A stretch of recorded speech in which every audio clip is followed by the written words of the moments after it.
Friend नमस्कार मु श्रद्धा आपन को स्वागत जनावि कुक विथ श्रद्धा को आपण मानक पई चिकन रो एक नुआ रेसिपी आनी जार ना हो आंब चिकन कषा स्टार्ट करबा आज रेसिपी।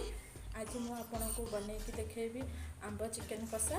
आपन चिकन तो बहुत प्रकार रेसिपी बनैथिबे आपको निश्चय थरे ट्राई करेंगे।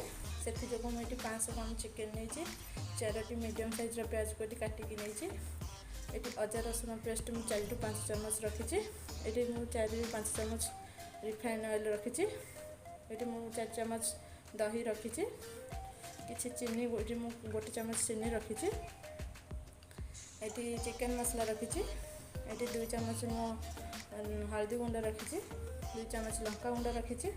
गोटे चम्मच ये जीरा गुंड रखी। आउ गोटे चम्मच ये धनिया गुंड रखी। ता सहित मुझे किसी गोटा मसला नहीं आवश्यक अनुसार लुण और आवश्यक अनुसार पानी और मेन इनग्रेडिएंट्सटा होती मुझे जोटा कि मुझे बाटिकी शिଳରେ नहीं आंब बटा हाफ चम्मच हल्दी गुंड देदेबा हाफ चम्मच लंका गुंड देदेबा हाफ चम्मच ये जीरा गुंड देदेबा अभी मुझे हाफ चम्मच लुण दे दूची।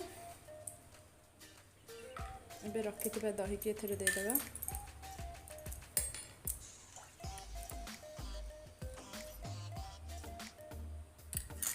ଏବେ ଆକୁ ଭଲ ଭାବରେ ଗୋଳେଇ ନେବା।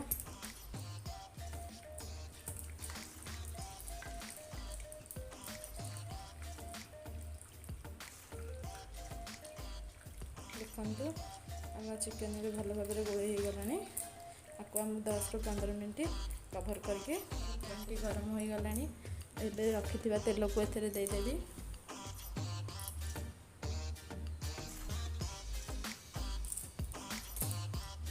आम किसी समय तेल को तातीवाई छाड़देवा। रखि गोटा मसला ये एथे देदेवा। मुझे रखी जो गोटे चम्मच चीनी ये देदेवी।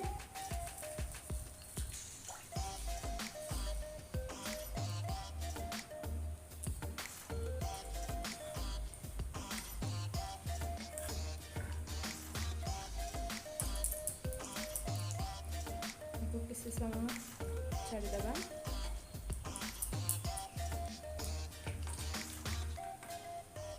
कटा प्याज को देदेवा।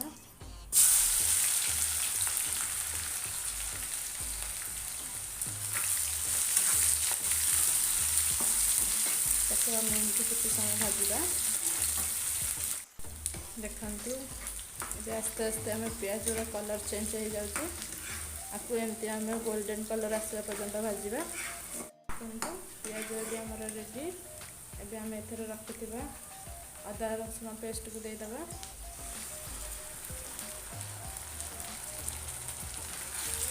ये 4 रू 5 चम्मच अदा रसुण पेस्ट नहीं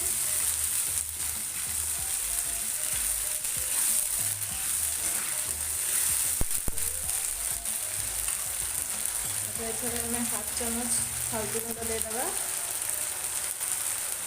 अबे हाफ चम्मच लंका गुंड देदेवा।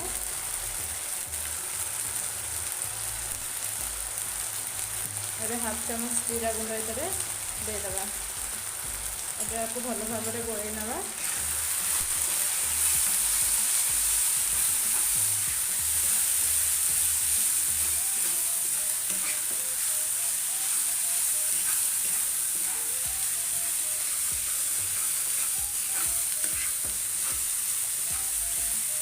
आपको लो फ्लेम रे आम एमती किसी समय भाजवा।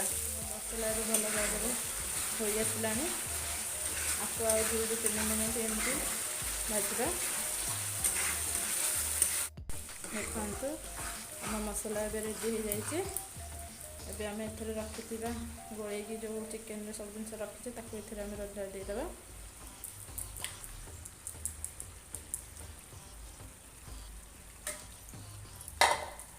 भल भाव में गोलई ना। देखु आम चिकेन भल भाव में भाजी हो गला। एबे आपको लो फ्लेम रे आम 5 रू 10 मिनट कुक करने छाड़देवा। ଆମେ 8 ରୁ 10 ମିନିଟ୍ ହେଇଗଲାଣି। ଏବେ କଭର ଉଠେଇ ତାକୁ ଦେଖି ନେବା। ଦେଖନ୍ତୁ ଆମ ଚିକେନ୍ ଏବେ କି ସୁନ୍ଦର ଦେଖାଯାଉଛି। ଆପଣ ମଝିରେ ମଝିରେ ଆକୁ ଟିକେ କଭର ଉଠେଇକି ଗୋଳେଇ ନେଉଥିବେ। ଏବେ ଏଥିରେ ରଖିଥିବା ଚିକେନ୍ ମସଲାକୁ ଦେଇଦେବି। ଏଠି ମୁଁ 1 ଚାମଚ ଚିକେନ୍ ମସଲା ନେଇଛି।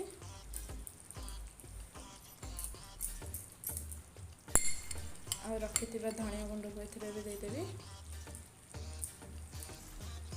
ମୁଁ ଗୋଳେଇଲା ବେଳେ 1/2 ଚାମଚ ଲୁଣ ନେଇଥିଲି। ଏବେ ଏଥିରେ ମୁଁ ଆଉ 1/2 ଚାମଚ ଲୁଣ ନେବି, 1/2 ଚାମଚ ଟିକେ କମ୍। ଏବେ ଆକୁ ଭଲ ଭାବରେ ମିକ୍ସ କରିନେବି।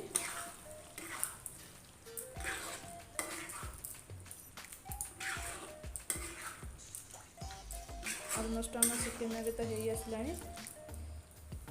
ଆକୁ ଆମେ ଆଉ 2 ମିନିଟ୍ କଭର କରି କୁକ୍ କରିବା लो फ्लेम्रे। 2 मिनिट हो गलानी। कभर उठी एबे आमे चिकेन को देखि नबा। देखंतु केते सुंदर देखा जाउछि चिकेन।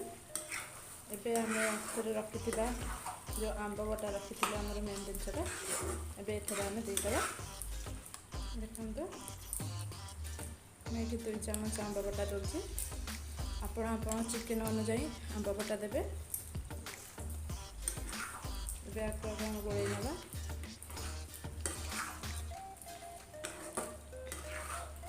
आको आमे एंती बिना कभर करी 1 मिनिट एंती कसिबा।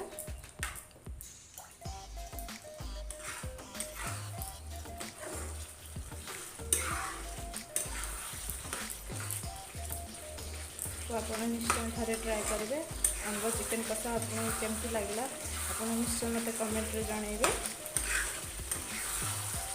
आपड़ जब भी आंब जो पेस्ट आप देवे सब बड़े चिकेन हो आसला बेलू लास्ट मोमेंट रे ही देवे। कारण जब चिकेन कषला भितर आप आंब पेस्ट दे दिखाते ताले चिकेनटा भल भाव में सीझबनी आमर। देखो एबे आम चिकेन रेडी हो गला। आपको एमती भात सांगे खाईपर कि आपको रुटी सांगे खाईपर। जेहेतु एबे आंब सीजन आंब आपन को अवेलेबल मिल जिवो मार्केट रे मिल जिवो कि आपन को बाड़ी बगीचा रे आपन को मिल जिवो। मु आपको एबे अब गोटे बाउल को बाहर करी आपन को देखौछि। देखंतु हम आंब चिकेन कषा एबे रेडी हो जाइछि। आपन को जदि मोर এই वीडियोटी भल लागिथिबो प्लीज आपन साथी सहित शेयर करेंगे। सब्सक्राइब करिया को भूलिबेनी। रहुछि। जय जगन्नाथ।